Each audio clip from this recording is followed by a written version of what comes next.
দুনিয়ার সপ্তম ভাস্কর্যের নাম আমরা খুবই শীঘ্রই আমাদের মুখে নিয়ে আসতে পারি, যেমন কি তাজমহল, ভিক্টোরিয়া ফলস। আমাদের মধ্যে সবাই এগুলিকে দেখে চমকে যায়, কিন্তু এগুলি ছাড়াও আমাদের দুনিয়াতে এমনও কিছু জিনিস রয়েছে এগুলি অতই অদ্ভুত যা সপ্তম ভাস্কর্যকেও মাত দিয়ে দেয়। আর এগুলি যে সত্যি পৃথিবীতে রয়েছে তা বিজ্ঞান মানতেও নারাজ। রহস্য জগতের আজকের ভিডিওতে এমন কিছু 10টি জায়গা তুলে ধরেছি যেগুলি দেখে আপনি ভাবতে বাধ্য হবেন, তাই সাথে থাকুন ভিডিওর শেষ অবধি। নম্বর 10, ডেভিলস ক্যাটল। ভালো করে দেখুন এই ঝর্ণাটিকে, দেখে আপনি ভাববেন যেটি সাধারণ একটি ঝর্ণা। মিনেসোটাতে বইতে থাকা ব্রুল নদী একটি জায়গায় এসে দুভাগে বিভক্ত হয়ে যায়। নদীটির একটি ধারা আগে গিয়ে তো সেই নদীর সাথে মিশে যায়, কিন্তু দ্বিতীয়টি এটির কি? আজ অব্দি এটির কোনো খোঁজ পাওয়া যায়নি যে এই ধারাটি ঠিক কোথা যায়। অনেক বিজ্ঞানী মানেন যে এই ধারাটি কোথাও না কোথাও তো মেশেই, কিন্তু আসলে সেটি কোথায় তা কেউই জানে না।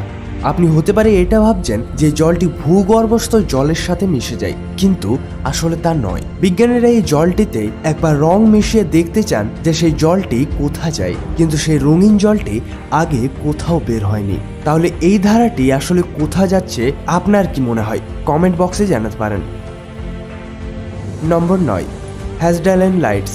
হ্যাজডালেন ভ্যালি নরওয়ে থাকতে থাকা মানুষেরা প্রতিদিন রাত্রেবেলায় তারা আলাদা কিছু দেখতে পায়। আকাশে প্রতিদিন রাতে একটা আলাদা ধরনের আলো দেখতে পাওয়া যায়, কিন্তু চমকে দেওয়ার বিষয় হচ্ছে এটা যে এই আলোগুলি সারা রাত আকাশে নাচতে থাকে। আর এমনটা এখানে প্রায় অতীতে 40 বছর আগের থেকে হয়ে আসছে।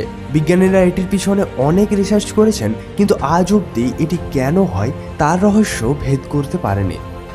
এখানকার মানুষেরা এটা মনে করেন এখানে একটা হ্রদ রয়েছে, আর ওই হ্রদটির জলটি রেডিও অ্যাক্টিভ, আর হতে পারে সেটি তার ভেতর থেকে এ ধরনের আলোকে রিফ্লেক্ট করে। আর এরকমও হতে পারে যে জলের নিচে রয়েছে অনেক সালফিউরিক অ্যাসিডের ভান্ডার, যা বায়ুর সাথে মিশে স্পার্কিং সৃষ্টি করে। অনেক পরীক্ষায় করা হয়েছে আজ অব্দি এটাকে নিয়ে, কিন্তু সঠিক প্রমাণ এটার কেউই দিতে পারেনি আজ অব্দি। নম্বর 8, মভিলে কেভ। রোমানিয়ার দক্ষিণ প্রান্তে অবস্থিত এই গুহাটি আপনি যদি দেখেন চমকে যাবেন। আপনি শুনে অবাক হবেন যে গুহাটির মধ্যে আজ থেকে প্রায় 55 লক্ষ বছর ধরে আলোর একটা কিরণ বন্দী রয়েছে, যা এখানে একটা আলাদা ধরনেরই পরিবেশ সৃষ্টি করে। পাওয়ার প্ল্যান্ট লাগানোর জন্য জায়গাটি যখন খোদাই করা হচ্ছিল, তখন ওয়ার্কার্সরা এই জিনিসটিকে প্রথমবারের জন্য দেখেছিল। গুহাটিতে একটা বিশেষ ধরনের বিষাক্ত পদার্থে ভরা রয়েছে। এখানকার জীবগুলিকে বার করে যদি বাইরের জগতে আনা হয় তাহলে সেগুলি মুহূর্তে মারা যায়। গুহাটিতে 33 রকমের বিভিন্ন ধরনের স্পিসি রয়েছে। ভেবে দেখুন, এই পৃথিবীতে এমনও জীব রয়েছে যারা সালফিউরিক অ্যাসিডের মতো বিষাক্ত পদার্থের উপরও জীবন কাটাতে পারে। আর গুহাটির মধ্যে এমনই কিছু মাইক্রোবস রয়েছে যাদের দেহ অন্ধকারে জ্বলতে থাকে, তাই গুহাটিতে যদি আপনি ঢুকেন দেখতে পাবেন যেন চারিদিকে আলোকিত হয়ে আছে। নম্বর 7, লেক কারাশে। সারা দুনিয়া জানে যে সোভিয়েত ইউনিয়নের কাছে রয়েছে সবথেকে বড় নিউক্লিয়ার পাওয়ার সিস্টেম, তবে সেগুলির মধ্যে বেশিরভাগই হচ্ছে মানুষের জন্য অনেক ডেঞ্জারাস। এরকম একটা নিউক্লিয়ার পাওয়ার প্ল্যান্টের পাশে একটা লেক রয়েছে, আর এই জলটি পৃথিবীতে যত জল রয়েছে সব থেকে বেশি রেডিও অ্যাক্টিভ। এর রেডিয়েশন এতই বেশি, যদি আপনি সেখানে 1 ঘন্টা দাঁড়িয়ে থাকেন তাহলে আপনার মৃত্যু নিশ্চিত। আর এখন তো পুরো সোভিয়েত ইউনিয়নের সব রকমের নিউক্লিয়ার ওয়েস্টকে এই জলটিতেই ফেলে দেয়। 1957-তে এই লেকটিতে একটা বিস্ফোট করা হয়েছিল, আর এটি থেকে বার হওয়া নিউক্লিয়ার রিয়েক্টেড পদার্থগুলি 23,000 বর্গ কিলোমিটার জায়গা জুড়ে মানুষকে প্রভাবিত করেছিল। তবে এখন তো ওই লেকটিকে মোটা একটা সিমেন্টের চাদর দিয়ে ঢেকে ফেলা হয়েছে, কিন্তু তবুও সেখানে অনেক রেডিয়েশন এখনো। নম্বর 6, দ্য ডাবল ট্রি অফ কোসার্জো। ইটালির পিয়ামন্টি এলাকায় একটা আলাদা জিনিসই লক্ষ্য করা যায়। এখানে রয়েছে একটা চেরি গাছ, যেটি সাধারণ চেরি গাছের মতোই দেখতে, কিন্তু আপনি দেখে অবাক হবেন যে এই গাছটি একটা আলাদা মালবেরি গাছের ওপর জন্ম নিয়েছে। তবে আমরা সবাই জানি এটা কোনো নতুন জিনিস নয় যে একটি গাছের ওপর অন্য গাছ হয় না, তাহলেও সে গাছগুলি বেশি দিন বাঁচে না। তবে এই গাছটি হচ্ছে একেবারে আলাদা। যখন উপরের চেরি গাছটিতে ফলন হয় তখন নিচের মালবেরি গাছটি পুরো ফাঁকা থাকে, আর নিচে যখন ফলন হয় তখন থাকে উপরের চেরিটি পুরো ফাঁকা। নম্বর 5, the sleeping city of Karachi. কাজাখস্তানের কালাচি শহর কোনো সিনেমার কাহিনী নয়, এটা সত্যি ঘটনা। এখানকার মানুষেরা বর্তমানে একটা আলাদা ধরনের রোগের সাথে সম্মুখীন হচ্ছেন, আর সেটি হচ্ছে স্লিপিং সিকনেস। হ্যাঁ, এখানকার মানুষেরা চলতে চলতে যেখানে খুশি ঘুমিয়ে পড়ে, এমনকি কিছু কিছু মানুষ তো বাইক চালাতে চালাতেও ঘুমিয়ে পড়ে আর দুর্ঘটনার সম্মুখীন হতে হয়। ঘুম থেকে ওঠার পর তারা এটা ভুলে যায় যে তারা কোথায় ঘুমিয়েছিল এবং তখন সেখানে কি করছিল। বিজ্ঞানীরা এই মানুষগুলির ওপর অনেক টেস্ট করেন, কিন্তু আজ অবধি বুঝতে পারা যায়নি এর সঠিক কারণটি কি। এখানকার মানুষদের এটা মান্যতা রয়েছে যে শহরের একদিকে অনেক রেডিও অ্যাক্টিভ মাইন রয়েছে, যেগুলি থেকে নিরন্তর রেডিয়েশন বার হতে থাকে, আর সেটিই হচ্ছে তাদের ঘুমের কারণ। তবে সত্যিটি কি তা আজ অবধি কেউ জানে না। নম্বর 4, সার্কেল অফ নেমিবিয়া।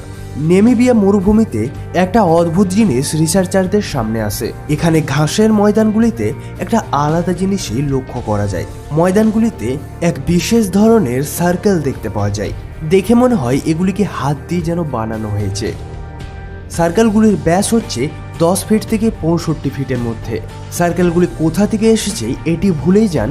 আজ অবধি বিজ্ঞানীরা এটা জানতে পারেনি যে সার্কেলগুলি হয়েছে কি করে। এখানে কোনো আলাদা শেপ কেন হয়নি, শুধুমাত্র সার্কেলই কেন হয়েছে। অনেক বিজ্ঞানীরই এটা নিয়ে বিভিন্ন রকমের তথ্য দিয়ে এসেছে, কিন্তু যে মুখ দিয়ে তারা সেই তথ্যটি বলেছিলেন সেই মুখ দিয়ে তাদেরকে অস্বীকার করতে হয় তা।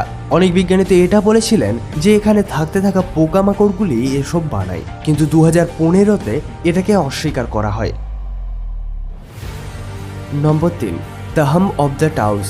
একটা আওয়াজ যেটি শুনে আপনার অতৃপ্তিতে ঘুম স্বাদ হয়ে যায়, আর অতৃপ্তি তখনই বেড়ে যায় যখন এটা জানতেই পারা যায় না যে সেই আওয়াজটি কোথা থেকে আসছে। এরকমই নিউ ইয়র্কের টাউস শহরে থাকতে থাকা মানুষগুলির অসুবিধাটা একবার ভেবে দেখুন। 1990 সালের থেকেই অনেক মানুষ সরকারের কাছে একটা আলাদা ধরনের সমস্যা নিয়ে আসে। সমস্যাটি ছিল তারা সবসময় একটা হাম শব্দ শুনতে পেত। প্রায় 20 বছর ধরে বিজ্ঞানীরা এটির ওপর রিসার্চ চালান, কিন্তু কেউই তার প্রমাণ দিতে পারেনি যে আওয়াজটি কোথা থেকে আসে। আবার কিছু বিজ্ঞানী তো এমনও বলেছে যে এখানকার থাকতে থাকা মানুষগুলির কান সাধারণ মানুষের থেকে একদমই আলাদা, যারা এমন কিছুই জিনিস শুনতে পায় যেটি অন্য জায়গার মানুষ শুনতে পায় না। নম্বর 2, নেভার এন্ডিং লাইটনিং স্টর্ম। ভেনেজুয়েলার পশ্চিম দিকে ক্যাটাটাম্বো নামক এক নদীর ওপরে একটা মেঘ রয়েছে যেটি কখনোই শেষ হয় না, আর সেটি সেখান থেকে কোনোদিনই গমন করে না। প্রতিদিন সন্ধেবেলায় 7টার সময় বিদ্যুতের আওয়াজের সাথে এখানে ঝড় শুরু হয়। অনেক বছরের রিসার্চের পরও বিজ্ঞানীরা এখনও এটির ব্যাপারে চুপ রয়েছেন। তবে অনেকেই এটা বলেছেন যে শহরের ঠিক এই জায়গাটিতে একটা খুব বড় ইউরেনিয়ামের খণ্ড রয়েছে। 2010 সালে এই মেঘটি একবার চলে যায়, আর সেখানকার মানুষেরা এটাই ভেবেছিল যে সেটি আর কোনোদিন আসবে না। কিন্তু মানুষের খুশি শুধুমাত্র 6 সপ্তাহ অবধি টিকেছিল। 6 সপ্তাহ পরে ঝড়টি আবার সেখানে চলে আসে। নম্বর 1, দ্য বয়েলিং রিভার।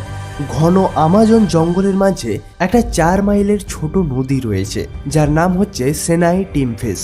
আপনি জেনে অবাক হবেন যে নদীর জল এতই গরম যে কোনো প্রাণী যদি সেখানে পাও রাখে সাথে সাথেই তা জ্বলে পুড়ে শেষ হয়ে যায়। নিরীহ প্রাণীরা এটা না জেনেই এখানে জল খেতে আসায় অনেক জীবনের হানি হয়েছে। জলের তাপমাত্রা 100 ডিগ্রি সেলসিয়াসের ওপরেই থাকে সবসময়। সাধারণত এই ধরনের জল ওইসব নদীতেই পাওয়া যায় যেগুলি আগ্নেয়গিরির ওপর দিয়ে প্রবাহিত হয়, কিন্তু এই নদীটির সবদিকে কাছের আগ্নেয়গিরিটি এখান থেকে প্রায় 700 মাইল দূরে অবস্থিত। এই গরম জলের পিছনের রহস্য আজ অবধি কেউ জানে না। এগুলির মধ্যে আপনার সবদিকে কোনটি অদ্ভুত লেগেছে কমেন্ট বক্সে জানাতে ভুলবেন না। যদি ভিডিওটি ভালো লেগে থাকে একটা লাইক করবেন, আর ভিডিওটি শেয়ার করুন আপনার জীবনের প্রিয় মানুষগুলির সাথে। রহস্য জগৎ আবার নিয়ে আসবে এরকমই ইন্টারেস্টিং ও রহস্যময় ভিডিও আপনাদের কাছে, তাই সাথে থাকুন চ্যানেলটিকে সাবস্ক্রাইব করে।